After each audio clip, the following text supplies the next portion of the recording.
Nigeria's new President Bola Tinubu has had a busy first month in office. He's implemented a raft of radical changes aimed at unleashing the full potential of Africa's sluggish economic giant.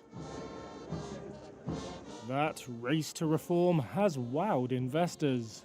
But some analysts, observers and business leaders warn that bigger hurdles lie ahead. Days after his inauguration, Tinubu scrapped a popular, decades-old fuel subsidy. He then quickly suspended the central bank governor and freed up the exchange rate. These reforms should have long-term payoffs. The World Bank said on Tuesday that the forex and petrol subsidy reforms could save Nigeria 3.9 trillion naira, or $5.1 billion this year alone. However, it also warned of growing inflationary pressures in the short term. Petrol prices have nearly tripled since the end of the fuel subsidy. That's in a country where millions rely on petrol-powered generators. A resulting naira devaluation from forex reforms could accelerate inflation. Meanwhile, Nigeria faces record debt. Unemployment is high. Power shortages have contributed to years of anemic growth. Oil output is also shrinking and insecurity is high.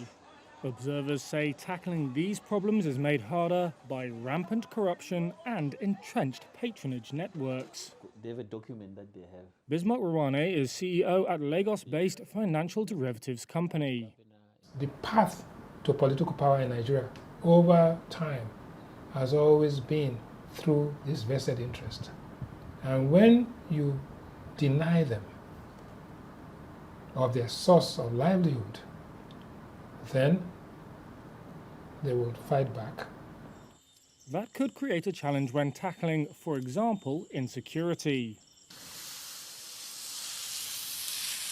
The military has its own entrenched patronage system. Political analysts say armed groups in the Delta involved in industrial-scale oil theft operate with support from some politicians. Tinubu will be judged on how he tackles such networks, but he also largely owes his own election victory to the deeply political, religious and tribal networks of his own party. They will have their own interests. Observers worry Tinubu will be beholden to such forces. He has suspended the head of the Financial and Economic Crimes Agency, but not yet outlined an anti-corruption plan. Nnamdi Obasi, senior Nigeria advisor for the International Crisis Group think tank, said Tinubu has never been known to be a great fighter of corruption, and that his body language doesn't suggest anything radical will be done.